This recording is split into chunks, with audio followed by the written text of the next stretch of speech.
Welcome, Professor Floridi. Would you like to introduce yourself? Thank you for the invitation. So I'm a philosopher and I am a professor of philosophy and ethics of information at the University of Oxford. I'm also half Italian, half British by now. I have dual nationality because I saw Brexit coming. But your role is indeed a fairly complex one. You have described some aspects of your nationality, but you are actually an authority. Big companies come to you for advice, academics from other fields consult you. How do you maintain that position?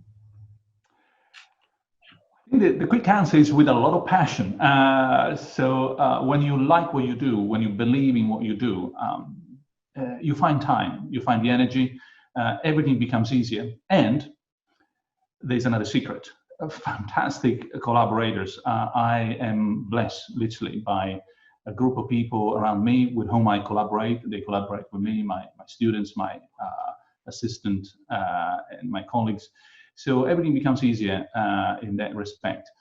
But actually, perhaps the intellectual point here is that there's so much that needs to be done, and some of the excitement is in the belief that we can do a lot in this informational society that we're building.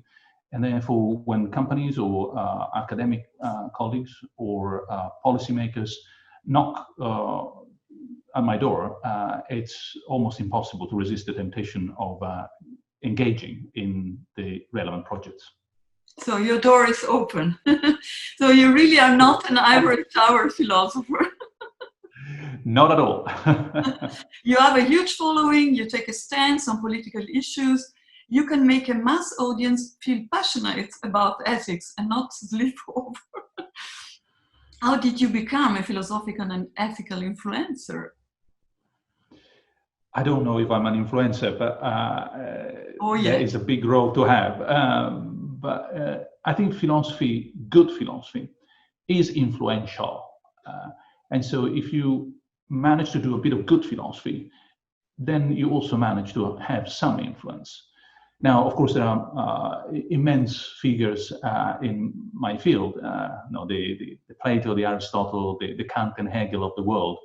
But even in a small percentage, when you do a little bit of good philosophy, then it's a little bit like doing a good deed or cooking something good. People will appreciate it. People will follow. People will actually ask for more.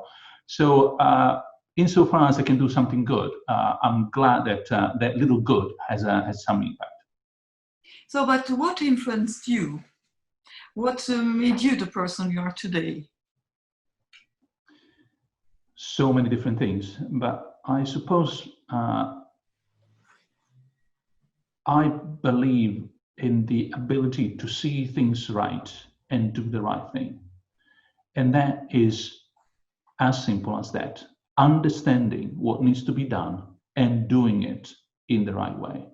Now, it may seem a little bit naive and childish, but if you like, is the end of the process after you have studied and learned and discussed and wondered and doubted.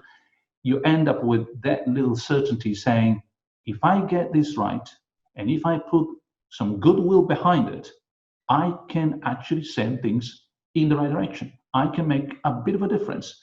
And it could be at home, in the city, at the national level, at the UN, wherever you are. And that is a strength, knowing that a difference can be made for good. But you are in Oxford. What's so special about Oxford? Is that maybe the reason why you have done what you have done? Could you have done that elsewhere? I don't know. I think Oxford is at the same time an opportunity and a challenge. The opportunity is to have amazing people around you who can teach you, can show you, from your colleagues to your students, from someone in a different department and so on. So the community is extraordinary. The challenge is that Oxford is a very conservative place. It's very much an old university that has a huge legacy, and therefore the challenge is to be at the same time respectful towards tradition, but also innovative. And sometimes Oxford can be a little bit stifling, and therefore invite you to make a bigger effort to innovate It's almost like running with some backpack on your shoulders to train more heavily. When you drop the backpack, you run faster. So you mentioned now conservative people. Would you like to share your thoughts on Brexit? Oh, it's very simple. It's a disaster. It's a disaster both socially, economically, for Europe, but above all for the United Kingdom. But it's also a historical mistake. I've always seen it in the past few years as, and I was able to vote. I already had a British passport at the time, and of course I lost. But I've always seen it as an historical inability of the British culture and the British people to acknowledge the historical fact that the UK is a normal European country in a normal Europe. There is no British exceptionalism. The empire is gone. And today we are much, much stronger together as Europeans. Not grasping this in the 21st century is an historical mistake that will have dear consequences for this country. I do not envy the next generation of British citizens who will have to live with a silly decision of the current sort of governments when it will become terribly obvious that on all sides there was a mistake. Yeah, I agree completely. But now let's go to the tech part of the interview. What do you enjoy most about working in the cyber or tech field? I think that several things, but maybe the feeling of being a student, being constantly challenged because you don't know, that is something that not everybody can take. Trust me, it requires a lot of peace of mind and confidence to be able to say, I don't know, I want to learn. Can you tell me? Can you explain? Can you show me? And as a philosopher, I think that that comes natural with the profession, being able to say, no, I know this much, but I don't know all that amount of stuff. And being exposed to a field where things are constantly changing, innovation is in the driving seat. Tomorrow, you do not know what new technology, what new policies, what new legislation will pop up. This is very exciting, but not for everybody. It's a bit of a strong taste that for some people is too strong. I love it. You once said that even if they don't pay philosophers properly these days, at least they listen to them. This is way better than in the Middle Ages when philosophers were burned at the stake. How is the pay compared to other sciences now? Yes, well, that was a joke. Because some of my students complained, oh, there are no jobs for us in the world. I said, look, you must be joking. Have you seen our predecessors? Socrates was actually, forced to commit suicide. He was killed by the state. And until recently, Bertrand Russell was put in prison for his pacifist ideas. Or Bruno, another Italian philosopher, was burned at the stake.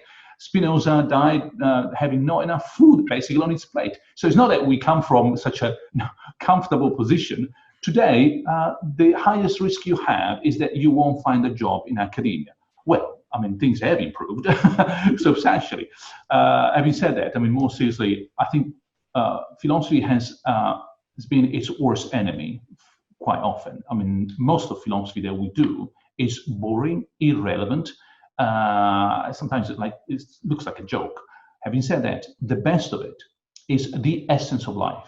It's what we need to improve, change, understand ourselves, transform the world in a better place. And so I like to concentrate on those jobs and the value that we have in the tradition and say, look at what has happened to our predecessors, is when they push the agenda seriously, that they were put in prison, killed, and so on. Well, we can do something perhaps a little bit less dramatic, but we can be more serious in our engagement with the world. So in terms of jobs, I think we should run more risks. Okay. In the last line of your book, The Fourth Revolution, you mentioned 4 books by philosophers that are very important to you: Wiener, Weizenbaum, Lyotard, and Simon. Can you sum up how they influenced you? This is important because if they are so important to you, so this must be something important there. Yeah. I think each of them has taught me something fundamental and a methodological point that they all share, the ability to see things before they were happening. If you read Wiener, for example, about the human condition and cybernetics, what we would call today the digital predicament and so on, is extraordinary. I mean, the thing that he was able to anticipate as risks, for example, in terms of AI, amazing. If you look at Lyotard, the post-human condition, especially the end of the book, we get the understanding of how the dynamics of information society. You may not like the vocabulary, and I sometimes struggle to understand exactly the precise meaning of some sentences, but the insightfulness is enormously rich. Herbert Simon, I mean, understanding the fundamental importance of design in sort of years when that was not in front of everybody. So I think that I could carry on with a list of maybe a few more extra books, but what they have taught me is the ability of clear thinking that looks at today and tomorrow, and it's able to not predict, because the future is open, but to outline what possibilities and what opportunities lie concrete and what could be done today in order to grab them. I wish I had that ability. But you're in Italy, you've just published The Green and the Blue, where you illustrate your human project and issue a call for action. What do those colors stand for? Yes, no, indeed. So that book was written in 2017. That's when I started. Then for other projects, other things, I was always there, add one chapter, refine, rewrite. And then finally, because of the pandemic, I had to lock myself in the house, and I managed to finish the book, which is a great thing. So I owe to the virus at least that book. And The Green and the Blue are, I think we need to be a bit careful here. So they stand for the green, all environment, all of them, not just the biological, urban environment, social environment, political environment, economic environments, is where we spend our lives. And therefore, the environment we're sharing now, the digital environment, the infosphere, environments. And the blue is representative of the digital technologies, the blue, the electric blue of the internet, then web, of the Internet of Things, of artificial intelligence, of big data, etc., social platforms, and so on. And so the fundamental idea of the book, and many other things there, but is that the green and the blue is the marriage of the century. The 21st century will be a good century if we will manage to put the green and the blue together. They haven't been always friends, but because the green and the blue have evolved, they are no longer what we were discussing in the 60s or 70s. Now they can be best friends. In fact, they could be spouses, as it were, to use the metaphor, one to save the other and the other to keep straight the other. So the green will keep the blue straight, and the blue could actually save the green. Now, combining these two doesn't simply mean, and that's what I would like to be very clear, oh, of course, no, this is so trivial, sustainability and digital technologies, that's what we all talk about, etc. No, that's not what I mean simply. I mean that the business of our society is to create and generate blue and green technologies, environments, not simply paint everything that we do anyway, a little bit green, a little bit blue. So let me give you an example, and I'll close here. It's not like a company being whatever it is, doing whatever it does, and say, oh, but I add a little bit of green in my, say, impact analysis, and a little bit of blue, I buy a couple of computers, and so on. No, what I'm talking about here is to make profitable in a real business the generation and production, for example, of green energy, of renewable sources. That is the green and the blue. So when I simplify, say, look to the politician I speak to, say, oh, of course, Professor, yeah, oh, we need to put that little cherry on top of the cake. I say, no. It's the cake. The green and the blue is the substance, is where the added value, politically, socially, economically, in terms of business, of our society is going to lie on. If we don't get that, we will be just doing the same. We will be stuck in the 20th century, same industry, same politics, same society, same economics, same capitalism, with just a little bit of green and blue on the surface. not what I mean. It's much more radical than that, but it can be done, and it can be done in a profitable way. Is what I want to see here is the enormous muscles of capitalism at the service of the green and the blue, not the other way around. And I think it can be done, but it can be done especially in Europe. That's why I am 100% European more than anything else. So what are your views on the Green Deal, the European Green Deal? I think the Green Deal, the new financial tools that are coming, the enormous investments post-coronavirus that we are expecting from Europe are going in the right direction. But we need to be clear where this is going to make a difference. And I said, again, it's not just a difference on top of what we're doing anyway. It's going to change the substance of it. So let me give you an example. So it's not just, for example, producing things, but producing experiences of things. Say, oh, what's the difference here? Let me trivialize as an Italian. So it's not about having a good pizza, because everybody can make a good pizza. It's about having a good pizza in the right environment, in the right place, in a way that is acceptable socially, etc., etc. That is the added value. So if we, as Europeans, are able to see the 21st century as our own century, insofar as that can be done, it will be because we will have grasped this entirely, deeply. So investment, where do you invest? In relations, and therefore in education, invest in people. We don't have to invest necessarily in buying more stuff, but we want to invest in people who then are able to produce more services, etc. So this shift, which really is a shift from a linear economy of consumption of things to a circular economy of experience of services and relations, well, this is something we haven't seen before, because there were no conditions before. I mean, we come from a century that has done a great job in terms of lifting a lot of people out of poverty. True, has done a massive, massive disasters never seen before. Absolutely true as well. Our century, the 21st, well, I think you should keep the best chapters of the 20th and therefore build on that in terms of this green and blue strategy. The last point, maybe if I may, is also a matter of understanding that politics is not about things, but it's about relations. We often speak about the republic as the res publica, the public thing. Well, I like to speak equally, if not more importantly today, of the ratio public, the public relationship that we have among ourselves and with the state and with the environment. If that is, for example, is something that we want to invest in, then Europe could be built as a Europe of values, not a Europe of borders. Meaning, for example, that we could talk to Canada, and Canada could join the European Union because it has the same values. And some countries that are in Europe geographically could actually go out of the European Union because they don't share our values. That is as radical as I mean the green and the blue. Deep are the foundations of what we're thinking. Yeah, fascinating.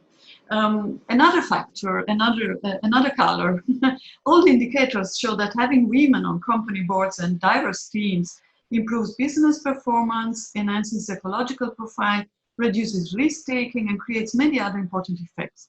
You are invited to a lot of conferences and panels. What can be done to boost the number of women speakers?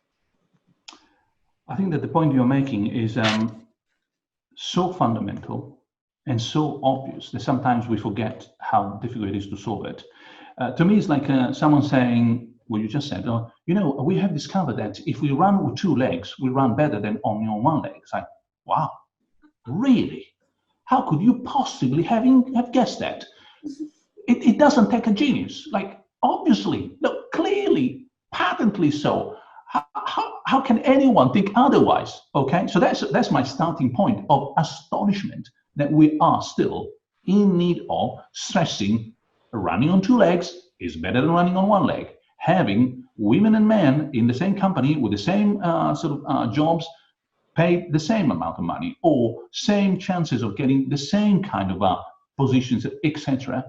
It's a better company, it's a better society, it's a better schooling system, it's a better entertainment industry, etc. To me, it's like literally saying the earth is round, the earth is not flat. So true. How do we get there? I think that there are several things that need to change a little bit more than they've changed so far. Change has been too slow and frustrating, even in Europe. So we need to first change the culture around all this. There's a lot of inertia, not bad will, not sort of evil planning. A lot of the times, at least in my context, women are not included out of always done this way, let's not bother. I know Peter, John, and I don't know Mary and Laura kind of moment. Now that inertia has played an enormous role in this context. We need to start being a little bit more incisive. And people like me, for example, refuse to go to a conference where there is not a single woman in the panel, or the only woman on the panel is the one who is moderating the panel, or with a microphone around. Just saying, look, have you considered, no, Mary and Laura? Because I know John and Peter, and they're always there. So last time, for example, at a conference, I said, look, I'm happy to give my place. You don't need me. Here are 3 colleagues, perfectly capable, no, better than me, to give a great talk. How am I inviting them? So, no, it's okay. Oh, we hadn't thought about it. Well, think about it. So, 1, think about it. It's a must. Number 2, we need to start early, very early, as early as possible. I mean, the very idea that I still hear people saying, oh, you know, men are good at maths, women are good at cooking or something. Really? Because there is a biological brain out there, there is a female brain. The thing that you hear are atrocious. There is no such thing. We're all very different, and there are more differences between 2 men, if you like, than a man and a woman. So, of course, we're all different, but there isn't a divide between female and male, or at least if there is a divide there, then there's also a divide between that Italian and another Italian, someone wearing glasses, someone not wearing glasses. Of course, we're all different. But I mean, this grouping is terrible. So back to us, STEM, science, technology, economics, mathematics, the sciences that obviously offer also often great jobs in terms of perspectives, more opportunities, higher salary and so on. Girls in STEMs, totally, completely. We need to remember, for example, that the history of computer science starts with women. Women who were often called computers, no, that's before Alan Turing, because they were doing all the computation. When it became a professionalized, money-making industry, the women disappeared, the men, came up. And anyone who says, oh, computer science is only for men, historically speaking, yes. Sociologically, absolutely. Biologically, you must be joking. Absolutely nonsensical. So, think twice, start early, and the last point, if I may, a bit of incentives. Because society will change, will sort of overcome its inertia, think twice, and it will overcome its own mechanisms, for example, girls in STEMs or women attracted to those kind of professions. Also, in terms of a little bit of incentive. I'm not very keen on quota and stuff like that, because I think that distorts even more and sometimes reinforces prejudice. But some incentives saying, look, if you have a company, it's inconceivable that you do not pay exactly the same, for the same job, the same people, independently, whether they are male, female, women, girls, you name it. So that is crucial. And so there is legislation that could be passed where this could become transparent and companies could be punished for discrimination, which is exactly what it is. Yeah, okay. So we stay in a company and we are talking now about compliance. Compliance is good, but to go a step further would be even better. A company that cares more about its customer, its employees, the planet, and of course, no pay gap, is sustainable and has a commercial return too. What are your views on that? I think that we have, for too long in the past, say, maybe 50 years or so, and the second half of the last century, we have concentrated too much on compliance only.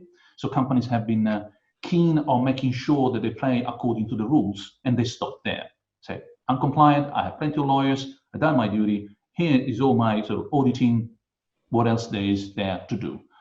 And not realizing that increasingly in a complex society in which we live, these companies play a social role. They need to be good citizens as well.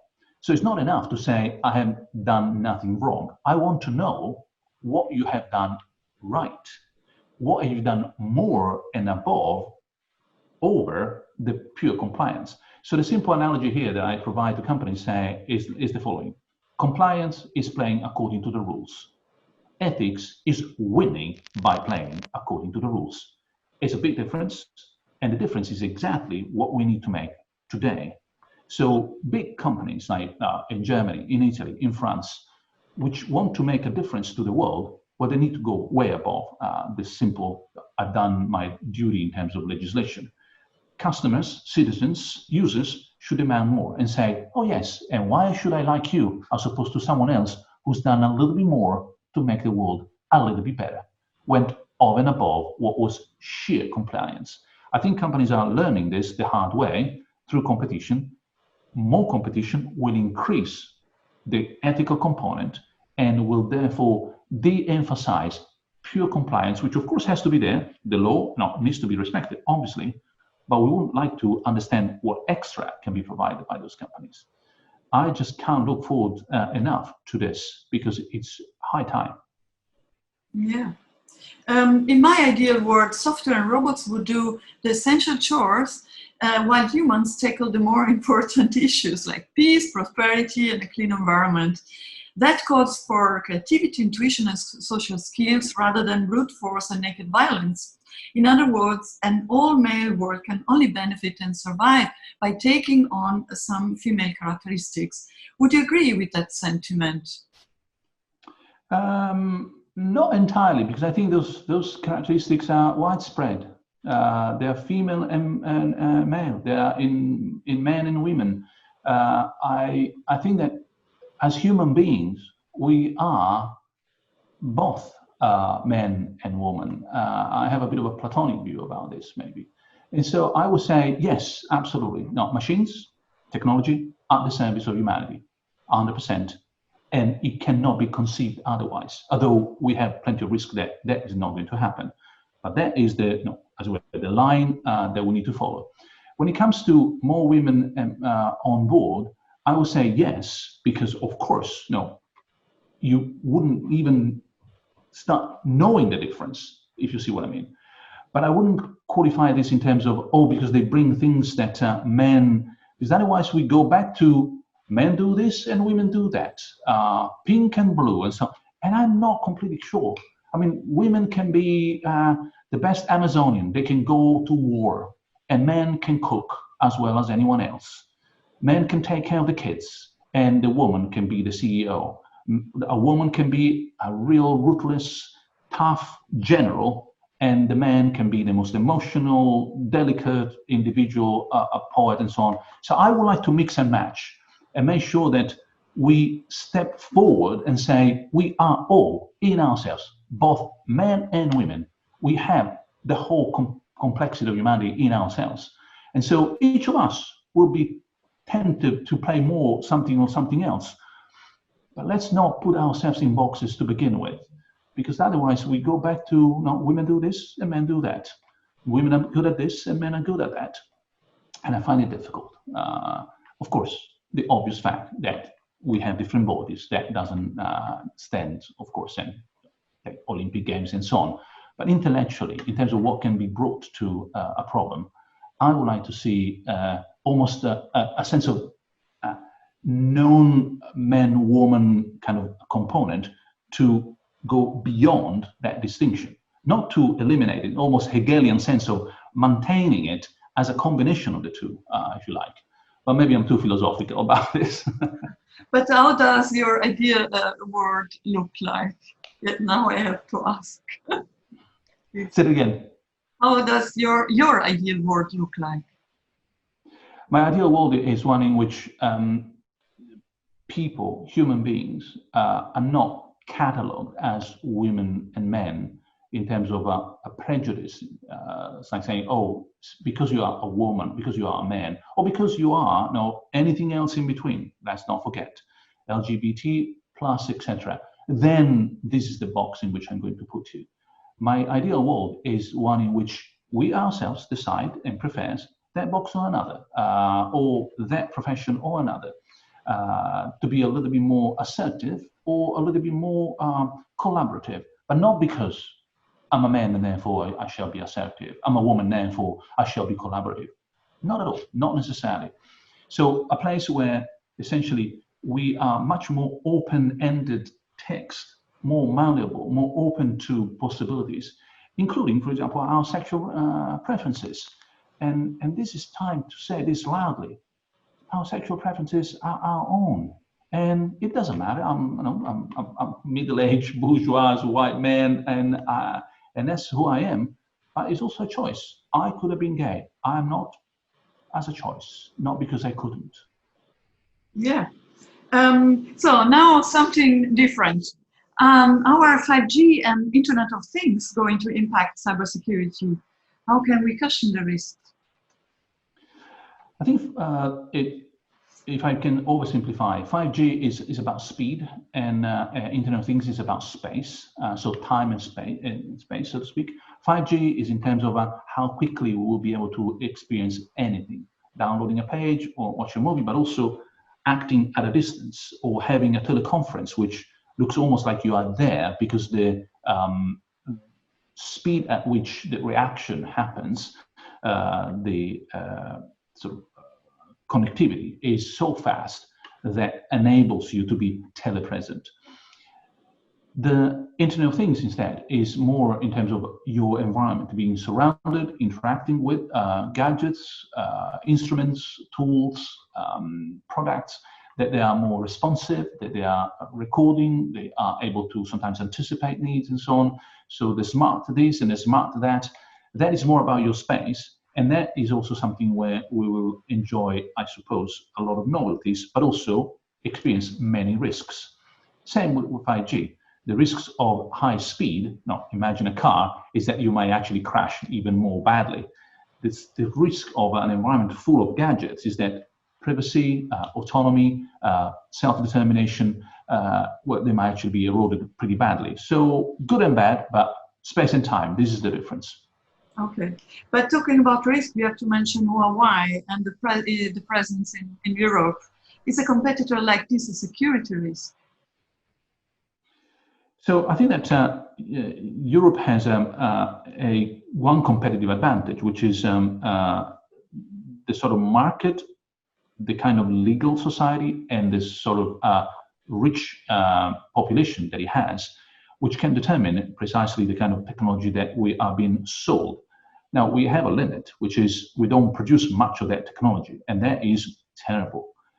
I think we should invert that as soon as possible, but not by fiat, not by deciding that from state onwards, we spend gazillions of euros in a direction or another, because that is a recipe for disaster. We should make possible for companies to grow their own products here in Europe as opposed to elsewhere. That can be done, but by designing the right environment where good technology is developed, not by simply saying, oh, look, no, I want to have that industry here. Here's a massive amount of money as of tomorrow and spend it wisely. That will not work. But Europe, as a first mover, is a real regulatory superpower, and it exports its values and standards. Europe is increasingly setting the norm, actually. What would you wish to see in a revised general data protection regulation? I think the GDPR, the General Data Protection Regulation, and I was also part of the committee set up by the European Data Protection Supervisor to build the ethical framework to interpret the GDPR, has done a fantastic job. It's amazing if you look carefully at it, when it was designed, when it was approved, and how effective still is today. There is a good piece of legislation, if I know one. I mean, it's quite remarkable. What I would like to not so much change, but add to it, but I think is work in progress. It's more on competition, more on taxation, and more on artificial intelligence. These are three big chapters where Europe can do more and better. It's already happening, so don't get me wrong. Things are moving this direction. So if we were to meet again, say, in 2 or 3 years, I think this conversation will be different by pointing to some bits of legislation already in place. But remember, taxation, how these companies contribute to European welfare and well-being. Competition, can we really choose? Because today we cannot. There's only one Amazon, one Facebook, one Twitter, one Google, one Microsoft, one Apple, on and on and on. And how are we going to do the same with artificial intelligence? What we did for data protection, I hope one day, pretty soon, we will do it with smart technologies, machine learning, and so on. But in a dictatorship or a theocracy, you can develop and implement innovative digital systems quickly. Is a price paid for that technological leap? So in China, you have your another Amazon or another Apple. But yes, I mean, that is the superficial impression. When you have a crisis, an emergency, you need fast and specific decision to be taken immediately. And of course, a system that does that all the time, it's ready to go fast, take decision, top down, like a dictatorship. Absolutely. Two problems. One, that will be the same system that will be in place afterwards, and that is a problem. And second, that can also happen in a democracy. Good democracies have that ability to have decisive, impactful, quick decision processes if they want, when they want. So essentially, we are comparing here two tools. One, rigid, good only for one job, and when that job comes up, it's very good, but end of the story. For all the other jobs, terrible. The other one, flexible, adaptable, and when their job comes up, it can adapt quickly to do a good job, but is also good for all the other jobs.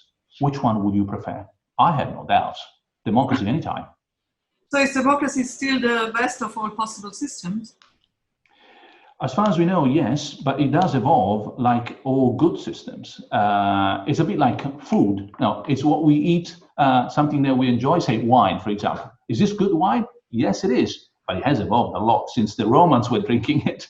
So we don't put honey in our wine anymore, and there's a refinement, etc. But it's still wine. No, it's still grapes, not squeeze, etc.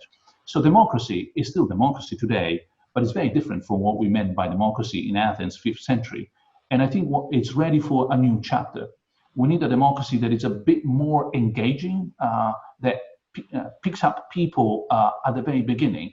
And here, if I may, I have a bit of an analogy, perhaps to explain what I have in mind. Democracy at the moment, when it's engaging, is supposed to be direct democracy. Not a bad idea, but not the best idea. It's like me inviting you to my house for dinner, and there's a set menu. Basically, I cook something. If you like it, great. If you don't like, it's gonna be embarrassing, but you know, skip this and skip that, and maybe eat a little bit of something else. You still have a choice, but not much of a choice.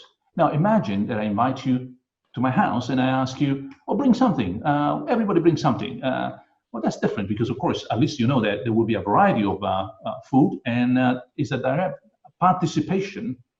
It's not just you're invited to my menu. Yes or no, Brexit, choose. No, I'm saying, can we cook something here together? Because we don't like what we have, but we can do better. And then the third case, which is my favorite case, can we cook together today? Can we actually put together our minds and say, look, this Europe, for example, of ours, is not working as well as it should. How can we do a better job, but together from the beginning?